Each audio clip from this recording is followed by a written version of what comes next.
ഇന്ന് നമുക്ക് കോമഡി മൂവിയായ പൈങ്കിളി മൂവിയുടെ കഥ കേട്ടാലോ? കഥയുടെ ചുരുക്കം: ഭ്രാന്തൻ എന്ന മുദ്ര വെച്ച, ഒരിക്കലും കല്യാണമേ വേണ്ട എന്ന് പറഞ്ഞ നായകന്റെ മുന്നിലേക്ക് ഒരു പെൺകുട്ടി വരികയാണ്. അവന്റെ ജീവിതത്തിൽ എന്തെല്ലാം സംഭവിച്ചെന്ന് നമുക്ക് കണ്ടറിയാം. കഥയുടെ തുടക്കത്തിൽ കഥാനായികയായ ഷീബയുടെ വീട്ടിൽ വഴക്ക് നടക്കുകയാണ്. എന്തിനാണ് വഴക്കുണ്ടാക്കുന്നതെന്ന് വെച്ചാൽ ഷീബയുടെ കല്യാണം നടക്കാൻ അച്ഛനും അമ്മയും വഴക്കുണ്ടാക്കുകയാണ്. പക്ഷെ അവൾ എന്തൊക്കെ പറഞ്ഞാലും കല്യാണത്തിനൊന്നും സമ്മതിക്കുന്നില്ല. ഷീബയുടെ അമ്മ പറയാണ്, നിന്റെ നല്ല ജീവിതത്തിന് വേണ്ടിയല്ലേ ഞാൻ കല്യാണം പറയുന്നത്, നിന്റെ പൊന്നുമോളല്ലേ, കല്യാണത്തിൽ സമ്മതിക്കാനൊക്കെ അമ്മ പറയുമ്പോൾ അവൾ സമ്മതിച്ചു എന്ന് പറഞ്ഞ് അവൾ അങ്ങോട്ടേക്ക് പോകുമ്പോൾ അമ്മ അച്ഛനോട് പറയും, ഇതൊക്കെ പറഞ്ഞ് മനസ്സിലാക്കാൻ ഒരു നാക്കുണ്ട്, അതുപോലെ പറഞ്ഞാലേ അവൾ കേൾക്കത്തുള്ളൂ. അവൾ കല്യാണത്തിന് സമ്മതിച്ചു എന്ന് അച്ഛനോട് പറയുകയാണ്. സമയത്ത് അവൾ അവിടുന്ന് ചാടി ഭാഗ്യമായി ഓടിപ്പോകാൻ ശ്രമിക്കുന്ന ഷീബയാണ് കാണുന്നത്. അച്ഛൻ കഴിച്ചുകൊണ്ടിരുന്ന അച്ഛൻ കൈ പോലും കഴുകാതെ അവളെ പുറകെ ഓടി വന്ന് പിടിക്കുന്നു. ഷീബയെ പിടിച്ചുകൊണ്ട് വീട്ടിലേക്ക് കൊണ്ടുവരുന്നു. അവളോട് ചോദിക്കുകയാണ്, നിന്നെ സ്കൂളിൽ നിന്ന് പറഞ്ഞു വിട്ടത് കൊണ്ടല്ലേ ഞങ്ങൾ കല്യാണത്തിനെ നോക്കുന്നത്, നിനക്കാണ് കല്യാണത്തിന് ഒരു താല്പര്യവുമില്ല, എന്താണ് ഇങ്ങനെയെന്നൊക്കെ ചോദിക്കുമ്പോൾ അവൾ ചിരിച്ചുകൊണ്ടിരിക്കുകയാണ്. അവളുടെ വീടിന്റെ അടുത്തുള്ള ബെസ്റ്റ് ഫ്രണ്ട് അവളെ കാണുവാനായി വന്നു. അവളോട് ചോദിക്കുകയാണ്, എന്ത് പറ്റി, നീ വീണ്ടും ഒളിച്ചോടാൻ ശ്രമിച്ചോ, നിനക്കിപ്പോൾ എന്താ വേണ്ടത്, നീ പറയുന്നതൊക്കെ അനുസരിക്കുന്ന ഒരു ഭർത്താവിനെയാണോ നിനക്ക് വേണ്ടത്? അപ്പോൾ ശിവ പറയുന്നു, അങ്ങനെ ഒരാളെ എനിക്ക് വേണ്ടത്. ആ പെൺകുട്ടി പറയുകയാണ്, ആർക്കും വേണ്ടാത്ത ചില ആമ്പിള്ളാരുണ്ട്, അവർ നമ്മളോട് സംസാരിക്കും, ഗൂഗിൾ പേ പോലും നമുക്ക് പൈസ ഇട്ട് തരും. ശിവ ചോദിക്കുകയാണ്, അങ്ങനെ ആൾക്കാരുണ്ടോ? അങ്ങനെയുള്ള ആൾക്കാരൊക്കെ ആരൊക്കെയാണെന്ന് ചോദിക്കുമ്പോഴാണ് നമ്മുടെ ഹീറോയിനെ കാണിക്കുന്നത്. അവന്റെ പേര് സുഖു എന്നാണ്. ഒരു ഫേസ്ബുക്ക് അക്കൗണ്ട് ഉണ്ട്, അതിലെ പേര് സുഖു വേഴാമ്പൽ എന്നാണ്. അവൻ ഒരുപാട് പോസ്റ്റുകൾ ചെയ്തിട്ടുണ്ട്. എന്നാൽ അവനൊരു തേപ്പ് കിട്ടിയത് കാരണം ഇനി ഒരു പ്രണയവുമില്ലെന്ന് പറഞ്ഞുകൊണ്ട് അവനൊരു പോസ്റ്റ് ഇടുകയാണ്. സുഖുവിന് 2 സുഹൃത്തുക്കളുണ്ട്, പാച്ചുവും കുഞ്ഞായും. സുഖുവിന് എന്ത് പ്രശ്നമുള്ളപ്പോഴും കൂടെ നിൽക്കുന്ന കൂട്ടുകാരാണ് ഇവർ. സുഖുവിന്റെ കൂട്ടുകാരന്റെ സഹോദരിയാണ് സുമ. സുമയ്ക്ക് സുഖുവിനോട് ചെറിയൊരു ഇഷ്ടമുണ്ട്, പക്ഷെ ആ ഇഷ്ടം പറഞ്ഞിട്ടില്ല. സുഖുവിന്റെ വീട്ടിൽ അച്ഛനും അമ്മയും സഹോദരിയും സഹോദരിയുടെ മകനുമാണുള്ളത്. അച്ഛനാണെങ്കിൽ ജോലിക്കൊന്നും പോകില്ല. സുഖുവാണ് ജോലി ചെയ്ത് വീട്ടിലെ കാര്യങ്ങൾ നോക്കുന്നത്. അച്ഛൻ എന്ത് പറഞ്ഞാലും സുഖു കേൾക്കാറില്ല. അച്ഛൻ ചെയ്യരുതെന്ന് പറയുന്ന കാര്യം ചെയ്യുന്നതാണ് സുഖുവിന് ഇഷ്ടം. സുഖു ആണെങ്കിൽ പറമ്പിൽ ചെന്ന കൂട്ടുകാരുമായി മദ്യപിക്കുകയായിരുന്നു. ആ സമയം സുഖു ഒരു തെങ്ങയിലേക്ക് വലിഞ്ഞു കയറും തേങ്ങയിടാൻ. അപ്പോൾ സുഖു തെന്നി അടിച്ച് താഴേക്ക് വീഴുകയാണ്. അത് കണ്ട് കൂട്ടുകാർ അവനെ ആശുപത്രി കൊണ്ടുപോകുകയാണ്. സുമ ജോലി ചെയ്യുന്ന ആശുപത്രിയിലേക്കാണ് അവരെ കൊണ്ടുവന്നത്. സുമ ഒരു നേഴ്സാണ്. സുഖുവിനെ കണ്ടപ്പോൾ സുമയ്ക്ക് ഭയങ്കര ടെൻഷനായി. അതേ ആശുപത്രിയിലേക്കാണ് ഷീബ വന്നേക്കുന്നത്. ഷീബ ഒറ്റയ്ക്കല്ല, അവളുടെ കൂടെ ഒരു പുതിയ കാമുകനുണ്ട്. കാമുകൻ പറയുവാണ്, നമ്മൾ പരിചയപ്പെട്ടിട്ട് 3 ദിവസമല്ലേ ആയുള്ളൂ, അതിനുള്ളിൽ നമ്മൾ ഒളിച്ചോടണമെന്നല്ലേ നീ പറയുന്നത്, ഇതറിഞ്ഞു കഴിഞ്ഞാൽ നിന്റെ അച്ഛൻ വഴക്കുണ്ടാക്കില്ലേ? അപ്പോൾ ഷീബ പറയും, നമ്മൾ കല്യാണം കഴിച്ച് കുഞ്ഞുങ്ങളായി കഴിഞ്ഞാൽ വീട്ടുകാരൊന്നും ഒന്നും പറയില്ല എന്ന് പറയും. ആ സമയത്താണ് അവളുടെ വീട്ടുകാർ ഒട്ടും പ്രതീക്ഷിക്കാതെ ആ ആശുപത്രിയിലേക്ക് വന്നത്. അവൻ പറയുവാണ്, നമുക്ക് 2 പിള്ളേരും മതിയെന്ന്. ആ സമയത്ത് അച്ഛനും അച്ഛൻ്റെ കൂട്ടുകാരുമായി അങ്ങോട്ടേക്ക് വരികയാണ്. അവരെ കണ്ടപ്പോൾ അവൾ പേടിച്ചെഴുന്നേൽക്കുകയാണ്. അവരൊട്ടും തന്നെ പ്രതീക്ഷിച്ചില്ല ഇവരിങ്ങോട്ടേക്ക് വരുമെന്ന്. ആ സമയം സുഖുവിനെ അങ്ങോട്ടേക്ക് കൊണ്ടുവരികയായിരുന്നു. സുമ പറയുകയാണ്, ചേട്ടൻ്റെ മുണ്ടയെ മൊത്തം ചെളിയാണ്, അത് മാറ്റാമെന്ന് പറഞ്ഞ് അവൾ ആ മുണ്ട എടുത്തുകൊണ്ട് പോകുകയാണ്. എന്നാലോ സുഖു ആണെങ്കിൽ മുണ്ടിൻ്റെ അടിയിൽ ഒന്നും ഇട്ടിട്ടില്ലായിരുന്നു. അതുകൊണ്ട് ആകപ്പാടെ നാണക്കേടായി. അത് കണ്ട് ആൾക്കാരെല്ലാം നോക്കുന്ന കണ്ടപ്പോൾ അവന് നാണക്കേടായി. അവൻ എവിടെ കൊത്തണമെന്നറിയാതെ അവൻ നാണിച്ച് മാറി നിൽക്കുകയാണ്. ആ സമയത്താണ് സുഖുവിൻ്റെ അച്ഛനും അമ്മയും അങ്ങോട്ടേക്ക് വരുന്നത്. സുഖുവിൻ്റെ അമ്മ അവനെ കണ്ട് കരയുകയാണ്. ആ സമയത്ത് ഒരു തുണി കൊണ്ട് അവനെ മൂടുന്നു. അതിനുശേഷം അവൻ അവിടുന്ന് പോകുകയാണ്. ഷീബയുടെ കാമുകൻ ഇവർ അച്ഛൻ ഭയങ്കര ഡേഞ്ചറാണെന്ന് മനസ്സിലായി അവിടുന്ന് ഓടിപ്പോകാൻ ശ്രമിക്കുകയാണ്. സുഖുച്ചേട്ടാ, ചേട്ടൻ എന്താ ഇവിടെ എന്ന് പറഞ്ഞുകൊണ്ട് അവനാണെങ്കിൽ സുഖുവിൻ്റെ കൂടെ പോകുകയാണ്. ഷീബയുടെ അച്ഛൻ അവളെ വിളിച്ചുകൊണ്ട് വീട്ടിൽ കൊണ്ടുപോകുന്നു. അവളുടെ അച്ഛൻ ആരെയെ വിളിച്ച് ഇനി ഒളിച്ചോടി പോകില്ല എന്നൊക്കെ പറയുകയാണ്. ഷീബയ്ക്കാണെങ്കിൽ വെളിയിൽ പോകാൻ പറ്റാതെ ലോക്ക് ചെയ്തേക്കുവാണ്. അവളുടെ കൂട്ടുകാരി അങ്ങോട്ടേക്ക് വന്നിട്ട് അവളോട് പറയുകയാണ്, ഇനി നീ ഒരു ഗുണ്ടയെ സ്നേഹിക്കുന്നതായിരിക്കും നല്ലത്, അതാവുമ്പോൾ നീ പറയുന്ന പോലെ തന്നെ ജീവിക്കാൻ പറ്റും. അപ്പോൾ ഷീബ വിചാരിക്കുകയാണ്, ഞാൻ ഗുണ്ടയെ സ്നേഹിച്ചാൽ എന്താണ് കുഴപ്പം? പിന്നെ കാണിക്കുന്നത് സുഖുവിനെയാണ്. സുഖുവിൻ്റെ കാലൊടിഞ്ഞ് വീട്ടിൽ ഇരിക്കുകയാണ്. ആശുപത്രി നടന്ന കാര്യം അടുത്ത് നാണക്കേടായതുകൊണ്ട് തന്നെ വെളിയിലിറങ്ങാതെ അവൻ വിഷമിച്ചിരിക്കുകയാണ്. ആ സമയം സുമ അങ്ങോട്ടേക്ക് വരികയാണ് മാങ്ങ കൊടുക്കാനായിട്ട്. അവിടെ അയയിൽ പിരിച്ചിട്ടിരിക്കുന്ന ഷട്ടി നോക്കിയിട്ട് അവൾ എണ്ണി നോക്കിയിട്ട് സുഖുവിനോട് പറയുവാണ്, ഇത്രയും ഷട്ടി ഉണ്ടായിട്ട് ഇന്നലെ ആശുപത്രി വന്നപ്പോൾ എന്താ സുഖുച്ചേട്ട ഇടാതെ വന്നത്? അവനാണെങ്കിൽ ആകെ നാണക്കേട്. ആ സമയത്ത് സുഖുവിൻ്റെ അമ്മ ചോദിക്കും, സുമയെ നിനക്ക് ഇത്രയുമായിട്ട് കല്യാണമൊന്നും ആയില്ലേ? സുമയ്ക്ക് ചില കല്യാണ കാര്യങ്ങളൊക്കെ വരാറുണ്ട്. സുമ പറയാണ്, ചില ആൾക്കാർക്കൊന്നും നമ്മുടെ മനസ്സ് കാണാൻ കഴിയില്ലല്ലോ. അത് സുഖുവിനെ കുത്തിയാണ് പറയുന്നത്. അത് സുഖുവിനും ചെറുതായി മനസ്സിലാകുന്നുണ്ട്. പറഞ്ഞതുപോലെ ഷീബ ഒരു ഗുണ്ടയെ കണ്ടെത്തുകയാണ്. മാർക്കറ്റിൽ അടിയുണ്ടാക്കുന്ന ഒരു ഗുണ്ട അവനെ കണ്ടപ്പോൾ അയാളെ തന്നെ വളയ്ക്കാമെന്ന് അവൾ തീരുമാനിക്കുന്നു. കൂടെയുള്ള കൂട്ടുകാരി അതിനുള്ള കാര്യങ്ങളൊക്കെ പറഞ്ഞു കൊടുക്കുന്നു. സ്റ്റെപ്പ് 1 അയാളെ കണ്ടാൽ ചിരിക്കണം. സ്റ്റെപ്പ് 2 അയാളെ കണ്ടു കഴിഞ്ഞാൽ ഫോൺ നമ്പർ ചോദിക്കണം, അയാളെ സ്നേഹിക്കണം, എന്നിട്ട് ഒളിച്ചോടണം എന്നൊക്കെ അവൾ പറഞ്ഞു കൊടുക്കുകയാണ്. ആ ഗുണ്ടയാണെങ്കിൽ ഒരു ഇറച്ചിക്കാരനോട് വഴക്കുണ്ടാക്കിക്കൊണ്ടിരിക്കുകയായിരുന്നു. അപ്പോൾ ഷീബ അങ്ങോട്ടേക്ക് വരികയാണ്. ആ ഗുണ്ടയോട് പറയുവാണ്, എനിക്ക് നിങ്ങളെ ഭയങ്കര ഇഷ്ടമാണ്, ഞാൻ നിങ്ങളെ ഒരുപാട് സ്നേഹിക്കുന്നു പറയും തന്നെ ഗുണ്ട ഫ്ലാറ്റ്. അയാൾക്കാണെങ്കിൽ ഭയങ്കര നാണം വരുന്നു. അപ്പോൾ ഹീറോയിൻ ചോദിക്കുകയാണ് നമ്പർ തരുമോ എന്ന്. അപ്പോൾ ഗുണ്ടയുടെ കൂട്ടുകാർ നമ്പർ കൊടുക്കുകയാണ്. എല്ലാവരും ഞെട്ടുകയാണ്. അവളെക്കാട്ടും നല്ല പ്രായമുള്ള ഒരു ഗുണ്ടയാണ് ആ കൊച്ചുകുട്ടി സ്നേഹിക്കുന്നത്. അത് കാണുമ്പോൾ തന്നെ എല്ലാവരും ഞെട്ടുകയാണ്. ഫോൺ നമ്പർ മേടിച്ച് ഷീബ അവളുടെ വീട്ടിലേക്ക് തിരിച്ചു പോകുകയാണ്. സുഖുവാണെങ്കിൽ ഒരു കട നടത്തുകയാണ്. മൊബൈൽ സാധനങ്ങളൊക്കെ വിൽക്കുന്ന ഒരു കട. സുഖുവിൻ്റെ കടയുടെ അടുത്താണ് കുഞ്ഞായുടെയും കട. അവിടേക്ക് മിസ് ശരിയാക്കാൻ സുമ അങ്ങോട്ടേക്ക് വരികയാണ്. സുമയാണെങ്കിൽ സുഖുവിനോട് പറയുകയാണ്, എൻ്റെ കല്യാണ കാര്യങ്ങളൊക്കെ ഇങ്ങനെ നോക്കുന്നുണ്ട്. ചേട്ടനറിയാവുന്ന വലിയ പയ്യന്മാരുണ്ടെങ്കിൽ ഒന്ന് പറയണം. വലിയ കടയൊക്കെ ഉള്ളവർ വേണ്ട, ചെറിയ കടകൾ ഉള്ള ആൾക്കാരായാലും മതി.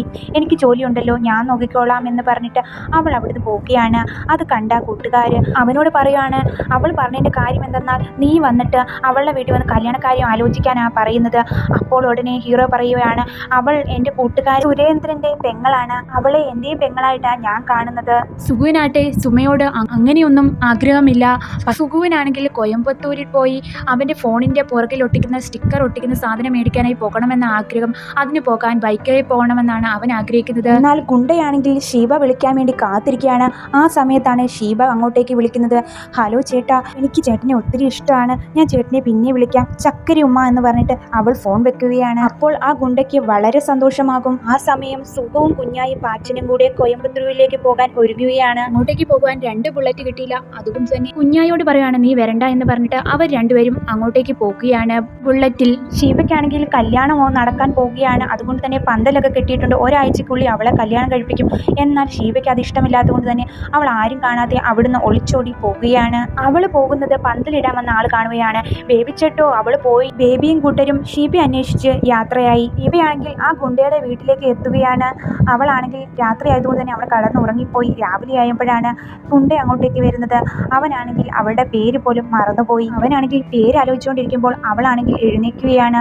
ആ സമയത്ത് ബേബിയും അവരുടെ ആൾക്കാരും അങ്ങോട്ടേക്ക് വരിക. കൂട്ടത്തിലുള്ള ഒരാൾ ഗുണ്ടയോട് പറയാണ്, നീ ഇവളെ കെട്ടരുത്, ഇവളാണെങ്കിൽ സ്കൂളിൽ പോകുന്ന വഴി ഇവൾ എവിടെയെങ്കിലും ഒളിച്ചോടി പോകും, അങ്ങനെയാണ് അവളുടെ പതിവ്. അപ്പോൾ ഗുണ്ട പറയാണ്, ഇനിയും കുഴപ്പമില്ല, അവളെ ഞാൻ ഇവിടുന്ന് എങ്ങോട്ടേക്കും വിടില്ല, ഇവൾ എൻ്റെ രാജകുമാരിയാ, അതുകൊണ്ട് തന്നെ ഇവളെ വീട്ടിൽ നിന്ന് പോലും ഞാൻ വെളിയിലേക്ക് ഇറക്കിയില്ലെന്ന് പറയും.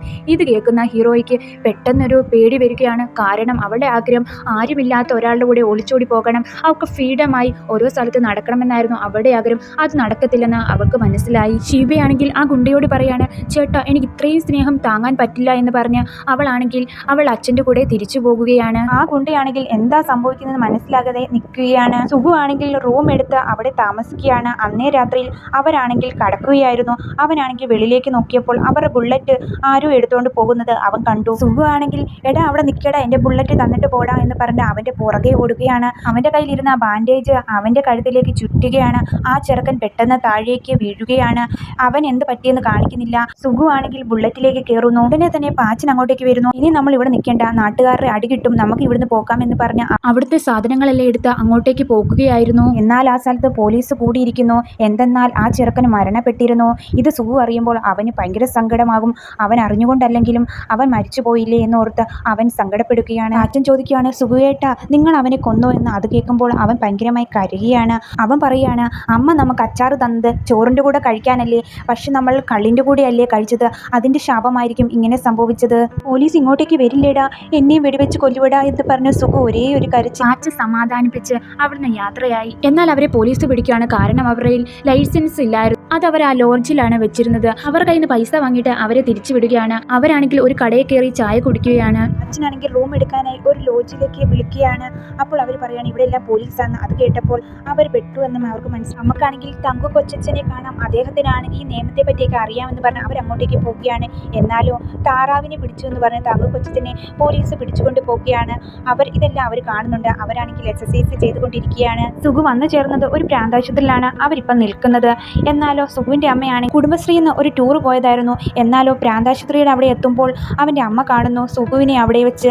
അത് കാണുമ്പോൾ എൻ്റെ മോൻ എന്ത് പറ്റിയെന്ന് പറഞ്ഞുകൊണ്ട് വണ്ടിയിൽ നിന്ന് ഇറങ്ങി കാറിക്കൊണ്ട് അങ്ങോട്ടേക്ക് പോവുകയാണ്. അത് സുഖവും കാണുന്നുണ്ട്. എന്നാൽ സുഖുവിനെ അവിടെയുള്ള ഒരാൾ പിടിച്ചുകൊണ്ട് അകത്തേക്ക് കയറ്റുകയാണ്. ഇത് കണ്ടിരിക്കുന്നതോ അവിടുത്തെ പെണ്ണുങ്ങളല്ലേ. അവരാണെങ്കിൽ നാട്ടിലെല്ലാം പാട്ടാക്കുകയാണ് അവന് പ്രാന്താണെന്ന്. അവനാണെങ്കിൽ 10 ദിവസം അവിടെ നിന്ന് പ്രാന്തനാന്നുള്ള ഒരു സർട്ടിഫിക്കറ്റ് വാങ്ങി അവിടുന്ന് പോവുകയാണ്. കാരണം എന്താണെന്ന് വെച്ചാൽ അവനെ പോലീസ് പിടിക്കാതിരിക്കാനാണ് ഇങ്ങനെ ഒരു കാര്യം അവർ ചെയ്തത്. അച്ഛനാണെങ്കിൽ സന്തോഷ വാർത്തയായിട്ടാണ് വന്നത്. സുഖച്ചേട്ട ആ പയ്യനാണെങ്കിൽ വണ്ടി ഇടിച്ച് മരിച്ചു എന്ന് പറഞ്ഞുകൊണ്ട് ആ കേസ് അവിടെ തീർന്നു. പിന്നെ നമ്മുടെ ലൈസൻസും കിട്ടിയിട്ടുണ്ടെന്ന് പറഞ്ഞാൽ അവൻ ഭയങ്കര സന്തോഷത്തിലായിരുന്നു. എന്നാലോ സുഗുവിന് അത്ര സന്തോഷമില്ലായിരുന്നു. അവന് ഭയങ്കര വിഷമമായിരുന്നു. കാരണം തിരക്കുമ്പോൾ അവനൊന്നും പറയുന്നില്ല. അവൻ്റെ അമ്മ കണ്ടതിൻ്റെ സങ്കടമായിരിക്കാം. സുഗു ആണെങ്കിൽ വീട്ടിൽ വരുമ്പോൾ എല്ലാവരും സുഗുവിനെ തന്നെ നോക്കുകയാണ്. അവിടെ നാട്ടുകാരെല്ലാം കൂടി നിൽക്കുകയാണ്. അവനൊരു ഭ്രാന്തനായിട്ടാണ് എല്ലാവരും കരുതുന്നത്. സുഗുവിനാണെങ്കിൽ ആകെ നാണക്കേട്. പാച്ചനും കൂടെയുണ്ട്. എല്ലാവരും അവനെ ഒരു മാനസിക രോഗിയെ പോലെയാണ് കരുതുന്നത്. കുഞ്ഞായി പോലും അങ്ങനെയാണ് വിചാരിച്ചു. കുഞ്ഞായിക്കാണെങ്കിൽ അവൻ മാനസിക രോഗിയാണെന്ന് വിചാരിച്ച് ഒരു മദ്യം പോലും അവൻ്റെ കൈ കൊടുക്കാൻ മടിയായിരുന്നു. സുഗു ആണെങ്കിൽ സങ്കടത്തോടെ പോക്കിയാണ്. പാച്ചൻ കൂടെ വന്നിട്ട് പറയാണ്, എന്താ പറ്റിയ സുചേട്ടാ, ഇനി എങ്ങനെ എനിക്കൊരു കല്യാണം കഴിക്കാൻ പറ്റുക? അപ്പോൾ പാച്ചൻ പറയാണ്, ഒരു നല്ല പെണ്ണിനെ ഞാൻ കണ്ടുപിടിച്ച് തരും. സുമ സുഗുവിനോട് പറയാണ്, എന്ത് അസുഖമാണെങ്കിലും എനിക്ക് നിന്നെ ഒരുപാട് ഇഷ്ടമാണെന്ന് പറയും. എന്നാൽ അവൻ പറയാണ്, നീ എൻ്റെ കൂട്ടുകാരൻ്റെ പെങ്ങളാ, കൂട്ടുകാരൻ്റെ പെങ്ങൾ എൻ്റെയും പെങ്ങളാ എന്ന് പറഞ്ഞിട്ട് അവൻ അവിടുന്ന് പോകുകയാണ്. കുഞ്ഞായി സുഗുവിനെ വിളിച്ചുകൊണ്ട് ഒരു സ്ഥലത്തേക്ക് പോവുകയാണ്. അവിടെ കല്യാണ ചടങ്ങുകൾ നടക്കുകയാണ്. അവിടെ ലൈറ്റുകളൊക്കെ ഇട്ടിട്ടുണ്ട്. അപ്പോൾ കുഞ്ഞായോട് ചോദിച്ചു, ആരാടാ നിന്നെ വിളിച്ചതെന്ന്? ഒരു പെൺകുട്ടി, എൻ്റെ ഒരു കൂട്ടുകാരിയാ, അവൾ എന്നോട് ഇങ്ങോട്ടേക്ക് വരാൻ പറഞ്ഞു എന്ന് പറഞ്ഞിട്ട് അവളെ അകത്തോട്ട് കയറുമ്പോഴത്തേക്കിന് അപ്പോൾ അവിടെ ഓടി വീഴുകയാണ് ഷീബ. അവൾ സുഗുവിൻ്റെ വണ്ടിയിൽ കയറിയിട്ട് പെട്ടെന്ന് വണ്ടി വിടാൻ പറഞ്ഞു. അവനാണെങ്കിൽ പേടിച്ചിട്ട് വണ്ടി വിട്ടു. നീ എന്താ ഇവിടെ ഈ വണ്ടിയെ കയറിയത്? നീ ആരാ എന്നൊക്കെ ചോദിച്ചു. ഒന്നും പറയാൻ സമയമില്ല, നീ പെട്ടെന്ന് എന്നെ കൊണ്ടുപോകുമെന്ന് പറഞ്ഞപ്പോൾ അവൻ വണ്ടി വിട്ടു പോയി. അവൻ ഒരു സ്ഥലത്ത് നിർത്തിയിട്ട് ചോദിക്കുമ്പോൾ, നീ ഇവിടെ ഇറങ്ങിക്കൊള്ളാൻ പറയുന്നു. എന്നാൽ അവൾ പറയാണ്, ഞാൻ അവിടുന്ന് ഇറങ്ങി വന്നതാണ്, എന്നെ ഇവിടുന്ന് കൊണ്ടുപോയില്ലെങ്കിൽ ഞാൻ കുറച്ച് സ്വർണം കൊണ്ടുവന്നിട്ടുണ്ട്, അത് നീ മോഷ്ടിച്ചു എന്ന് പറയുമ്പോൾ അവൻ പേടിച്ച് അവളെ വീട്ടിലേക്ക് കൊണ്ടുവരികയാണ്. സുമയാണെങ്കിൽ കപ്പയും കൊണ്ട് വന്നു. അതെല്ലാം കഴിച്ചത് ഷീബയായിരുന്നു. അവനാണെങ്കിൽ കുഞ്ഞായിയെ വിളിച്ചിട്ട് പറയാണ്, നീ വന്ന് ഇവളെ കൊണ്ടുപോകാൻ. അപ്പോൾ കുഞ്ഞായി പറയാണ്, അവൾ പറയുന്നത് ഒളിച്ചോടി പോകാനാ, എന്നെ കൊണ്ടൊന്നും പറ്റില്ല, എനിക്ക് അവളെ വേണ്ട എന്ന് പറഞ്ഞിട്ട് ഞാൻ രക്ഷപ്പെട്ടു എന്ന് പറഞ്ഞ് ഫോൺ കട്ട് ചെയ്യുകയാണ്. സുഗു മനസ്സിലായി അവൻ കൈ ഒഴിഞ്ഞു വന്ന്. സുഗു അവളോട് പറയാണ്, നീ എന്തായാലും ഇവിടുന്ന് പോകണമെന്ന്. അവൾ പറയാണ്, ഞാൻ പോകില്ല, ഞാൻ 20 പവനും കൊണ്ടാണ് വന്നത്, ഇത് നീ കട്ടെടുത്തു എന്ന് പറഞ്ഞ് ഞാൻ പോലീസിന് പരാതി പറയുമെന്ന് പറഞ്ഞ് അവനെ പേടിപ്പിച്ച് അവൾ അവിടെ താമസിക്കുകയാണ്. രാവിലെ ആകുമ്പോൾ അവൻ വിചാരിക്കും അവൾ അവിടുന്ന് പോയെന്ന്. എന്നാൽ പോയിട്ടില്ലായിരുന്നു. അവൾ കുളിച്ചിട്ട് വരുന്ന കാണുമ്പോൾ അവന് ഭയങ്കര ദേഷ്യമാക്കുകയാണ്. എന്നാൽ ആ സമയം അവിടേക്ക് ഇവയാണെങ്കിൽ അത് കണ്ട് അവൾക്ക് ദേഷ്യമായി അവൾ അവിടുന്ന് പോകുകയാണ്. ഹീറോയിനെ കണ്ടപ്പോൾ അവളെ അകത്തേക്ക് കയറ്റുകയാണ്. അവർ വിചാരിച്ചിരുന്നത് ഹീറോ കൊണ്ടുവന്ന പെണ്ണാണെന്ന് കരുതിയാണ് അവളെ അവിടെ താമസിപ്പിച്ചിരിക്കുന്നത്. എന്നാലും അവൻ ഇതൊന്നും ഇഷ്ടപ്പെടുന്നില്ല. അവനാണെങ്കിലോ അവൻ്റെ ഫ്രണ്ടിനെ കാണുവാനായി അങ്ങോട്ടേക്ക് പോവുകയാണ്. അവനാണെങ്കിൽ ഇവനെ കണ്ട് അവിടുന്ന് ഓടി മാറുകയാണ്. ഹീറോയാണെങ്കിൽ കുഞ്ഞായിയെ പിടികൂടി അവൻ ഒരുപാട് അടിക്കുകയാണ്. എന്നാൽ കുഞ്ഞായിക്ക് അവളെ വേണ്ട.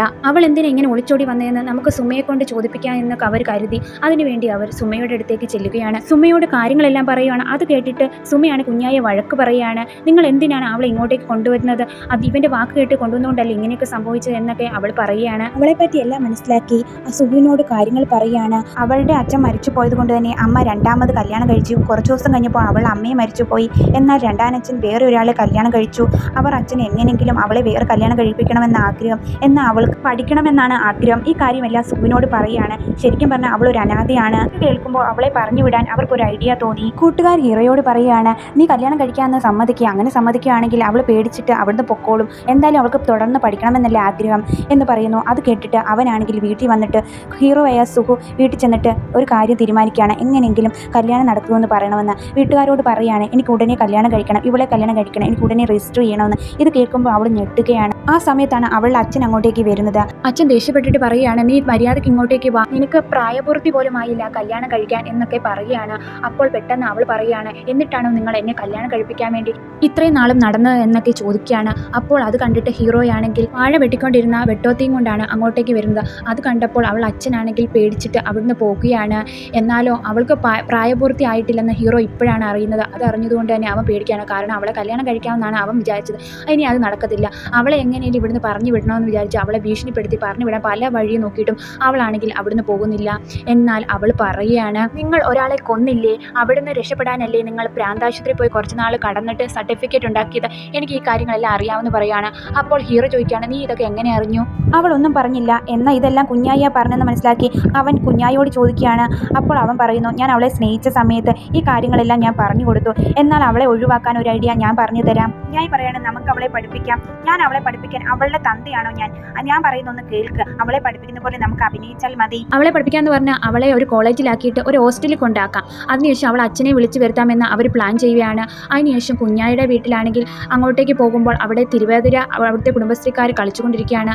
അപ്പോഴാണെങ്കിൽ ആണെങ്കിൽ ശിവയാണ് അവർക്ക് വെള്ളം കൊടുക്കുകയായിരുന്നു. അവിടെയുള്ള ആൾക്കാരോട് അവൾ പറയാണ് ഈ സുഖുച്ചേട്ടൻ എന്നോട് ഒട്ടും സ്നേഹമില്ലെന്ന്. അപ്പോൾ അവിടെയുള്ള പെണ്ണുങ്ങൾ പറയാണ് ഇത്രയും നല്ല സുന്ദരി പെണ്ണ് വയ്യാത്ത ഈ ചെറുക്കന് കിട്ടിയല്ലോ എന്നൊക്കെ അവരിങ്ങനെ പറഞ്ഞുകൊണ്ടിരിക്കുകയാണ്. ഇതെല്ലാം അവിടെയുള്ള അവർ കേൾക്കുന്നുണ്ടായിരുന്നു. എന്നാൽ അവരുടെ കൂട്ടുകാരൻ ചോദിക്കുകയാണ് സുഖുച്ചേട്ടാ ഇത്രയും നാളും അവളെ അവിടെ നിന്ന് പറഞ്ഞു വിടാനല്ലേ നോക്കിയത്, ഇനിയൊന്ന് അവളെ ഒന്ന് സ്നേഹിച്ചൊന്ന് നോക്കുകയെ എന്ന് പറയാണ്. അപ്പോൾ സുഖുവിന് അവളോടൊരു ഇഷ്ടമൊക്കെ തോന്നുകയാണ്. കൂട്ടുകാരോട് പറയാണ് എനിക്ക് അവളെ ഒരുപാട് ഇഷ്ടമായി, അവളുടെ ബർത്ത്ഡേ ആണ് അടുത്ത ദിവസം, അപ്പോൾ അവൾക്ക് പ്രായപൂർത്തിയാകും, അപ്പോൾ ഞാൻ അവളോട് ഇഷ്ടമാണെന്ന് പറയുമെന്ന് പറയുന്നു. അടുത്ത ദിവസം അവളെ ബർത്ത്ഡേ ആയിരുന്നു. ഷീബയാണെങ്കിൽ വെണ്ടയ്ക്കാത്തോരൻ വെച്ചുകൊണ്ടിരിക്കുകയായിരുന്നു. അവളെ കൂട്ടുകാരി അപ്പോൾ അവളെ വിളിക്കുന്നു. അവൾ ചോദിക്കുകയാണ് നീ എന്തെടുക്കുകയാണ്? ഞാൻ വെണ്ടയ്ക്കാത്തോരൻ വെക്കുകയാണ്. ഇതിനാണോ നീ അങ്ങോട്ടേക്ക് പോയത്? എനിക്കാണെങ്കിൽ ഒരു യൂട്യൂബ് ചാനൽ വരെയുണ്ട്, നിനക്ക് എന്തുണ്ട് എന്നൊക്കെ ചോദിക്കുമ്പോൾ അവൾക്ക് സങ്കടമാകുകയാണ്. ഞാൻ പറഞ്ഞത് കേട്ടില്ലേ നീ അങ്ങോട്ടേക്ക് പോയത്? ഞാൻ കുഞ്ഞല്ലേടി, ഞാൻ പറയുന്നത് നീ കേൾക്കണ്ടായിരുന്നു. നീ ഇനി അവിടെ നിന്നിട്ട് അവരുടെ മനസ്സമാധാനം കൂടെ നീ കളയണ്ട, നിന്നെ അന്വേഷിച്ച് നിന്റെ വീട്ടുകാർ വരുന്നുണ്ട്. ഷീബയ്ക്കാണ് എന്ത് ചെയ്യണമെന്നറിയില്ല. അവളാണെങ്കിൽ ടോയ്ലറ്റിൽ കയറി ഭയങ്കരമായി കരഞ്ഞുകൊണ്ടിരിക്കുകയാണ്. ആ സമയത്താണ് സുഖു ആണെങ്കിൽ ഒരുങ്ങി അങ്ങോട്ടേക്ക് വരികയാണ്. ഷീബ കണ്ണീർ തുടച്ച് അങ്ങോട്ടേക്ക് വരുമ്പോൾ ഹീറോയാണെങ്കിൽ എനിക്ക് നിന്നെ ഇഷ്ടമാണെന്ന് പറയുന്നു. എന്നാൽ ഷീബ പറയുന്നു എനിക്ക് നിന്നെ ഇഷ്ടമല്ല എന്ന്. ഹീറോയാണെങ്കിൽ അവളെ കാല് പിടിച്ച് പറയാണ് നിന്നെ എനിക്ക് ഒരുപാട് ഇഷ്ടമാണ്, ഞാൻ നിന്നെ കല്യാണം കഴിച്ചോളാമെന്ന്. അപ്പോൾ അവൾക്ക് ദേഷ്യമായി അവൾ പറയാണ് നിനക്ക് വേറെ പെണ്ണുങ്ങളെ ഒന്നും കിട്ടാത്തതുകൊണ്ടല്ലേ നീ എൻ്റെ പുറകെ നടക്കുന്നത്, എനിക്ക് നിന്നെ ഇഷ്ടമല്ല എന്ന് പറഞ്ഞിട്ട് അവൾ അവിടുന്ന് പോകുകയാണ്. അവൾ അച്ഛനാണെങ്കിൽ അവരുടെ വീട്ടിൽ വന്ന് വഴക്കുണ്ടാക്കിയാണ് ഗുണ്ടകളുമായിട്ട്. അത് കണ്ട് ശിവ പറയാണ് ഞാൻ നിങ്ങളുടെ കൂടെ വരാം, നിങ്ങൾ എന്തായാലും വഴക്കുണ്ടാക്കണ്ട എന്ന് പറഞ്ഞ് അവൾ അവരുടെ കൂടെ പോവുകയാണ്. അതേസമയം ഹീറോയാണെങ്കിൽ സങ്കടപ്പെട്ടിരിക്കുകയാണ്. ആ സമയത്താണ് ആ പ്രാന്താശുപത്രി വെച്ച് ഒരു എക്സസൈസ് തന്നത്, സങ്കടം വരുമ്പോൾ ചെയ്യാനുള്ളതാണ്. അവനാണെങ്കിൽ കരഞ്ഞുകൊണ്ട് ആ എക്സസൈസ് ചെയ്യുകയാണ്. അവനാണെങ്കിൽ പ്രാന്തനെ പോലെ വന്ന് ഹീറോയാണെങ്കിൽ അവിടുത്തെ സാധനങ്ങളെല്ലാം നശിപ്പിച്ച് വെട്ടോത്തിയായി വന്ന് അവിടുത്തെ വാഴകളെല്ലാം നശിപ്പിക്കുകയാണ്. അവിടുത്തെ ആൾക്കാരെല്ലാം ഓടിക്കുകയാണ്. എല്ലാവരും പേടിച്ച് മാറുകയാണ്. ആ സമയത്താണ് അവിടേക്ക് സുമ അങ്ങോട്ടേക്ക് വരുന്നത്. അവൾക്ക് മാത്രം പേടിയില്ല, കാരണം ഇവന് പ്രാന്തില്ലെന്നുള്ള കാര്യം അവൾക്ക് മാത്രമാണ് അറിയുന്നത്. ആ സമയത്താണ് അവിടേക്ക് അവൻ്റെ കൂട്ടുകാരന്മാർ ചെല്ലുന്നത്. അവർ ചോദിക്കുകയാണ് നിങ്ങൾ എന്തിനാ മനുഷ്യ ഇങ്ങനെ തുടങ്ങുന്നത്, നിങ്ങളുടെ ശരീരത്തിൽ എന്തിനാ എസ് എന്ന് ടാച്ചു അടിച്ചേക്കുന്നത്, നിങ്ങൾക്ക് എന്ത് പ്രാന്ത എന്നൊക്കെ ചോദിക്കുന്നു. എല്ലാവരും ഇനി പ്രാന്തനായിട്ടല്ലേ കരുതുന്നത്, അങ്ങനെ തന്നെ കരുതിക്കോട്ടെ എന്നൊക്കെ അവൻ പറയുകയാണ്. കുഞ്ഞായിയാണ് അങ്ങോട്ടേക്ക് വരികയാണ്. കുഞ്ഞായെ കണ്ടിട്ട് ഹീറോയാണ് അവനെ തെള്ളി താഴേക്ക് ഇടുകയാണ്. കാരണം ഇവൻ കാരണമല്ലേ ഇതിനെല്ലാം കാരണം. സുഖു എല്ലാവരോടും പറയണം എനിക്ക് പ്രാന്തൊന്നുമില്ല, ഞാൻ എല്ലാവരോടും മുന്നിൽ അഭിനയിച്ചതാണെന്നൊക്കെ പറയുന്നു. ഉടനെ അവൻ്റെ അമ്മ വന്ന് അവനെ അടിക്കുകയാണ്. അവൻ്റെ അമ്മ പറയാണ് എടാ നിനക്ക് പ്രാന്തൊന്നും ഇല്ലെങ്കിൽ നീ ചുമ്മാ ഇവിടെ നിന്നാൽ പോരായിരുന്നു, നീ എന്തിനാടാ ഞാൻ വളർത്തി വെച്ച എൻ്റെ വാഴയെല്ലാം നശിപ്പിച്ചേ എന്നൊക്കെ പറഞ്ഞ് ദേഷ്യപ്പെടുകയാണ്. സുഖു അമ്മയോട് പറയാണ് അവൾക്ക് എന്നോട് ഇഷ്ടമൊന്നുമില്ലായിരുന്നു, അവൾ എൻ്റെ മുന്നിൽ അഭിനയിച്ചതാണെന്ന് പറയുന്നു. അടുത്ത ദിവസം ശിവയെ കണ്ടിട്ട് അവളെ കൊണ്ടുപോയി ഹോസ്റ്റലിൽ കൊണ്ടുവിടുകയാണ്. ഞാൻ നിന്നെ പഠിപ്പിക്കാമെന്നൊക്കെ പറയുന്നു. എന്നെ പഠിപ്പിക്കേണ്ട അതിനുള്ള പൈസയൊക്കെ ഉണ്ട്, എന്നെ കൊണ്ട് വിട്ടാൽ മതി എന്ന് പറയുന്നു. അങ്ങനെ അവസാനമായി അവളെ അവിടെ കൊണ്ടുവിട്ടിട്ട് അവൻ അവിടുന്ന് പോകുന്നു. സുമയെ കണ്ടു കഴിയുമ്പോൾ സുഖു പറയുന്നു എനിക്ക് നിന്നെ ഇഷ്ടമാണ്, ഞാൻ ടാച്ചു കൊടുത്തേക്കുന്നുണ്ടോ ആ എസ് നിന്നെ ഉദ്ദേശിച്ചാണ്, ശരിക്കും അവളെ ഉദ്ദേശിച്ചല്ല, പക്ഷേങ്കിൽ അവളെ ഉദ്ദേശിച്ചാണ് കുത്തിയേക്കുന്നതെന്ന് കള്ളം പറയും. അതിനുശേഷം അവരൊന്നാക്കുകയാണ്. അങ്ങനെ ഈ മൂവി ഇവിടെ അവസാനിക്കുകയാണ്. എല്ലാവരും ലൈക്ക് തരാൻ മറക്കല്ലേ. പുതിയ നല്ല കഥയുമായി ഞാൻ വരാൻ. ബൈ.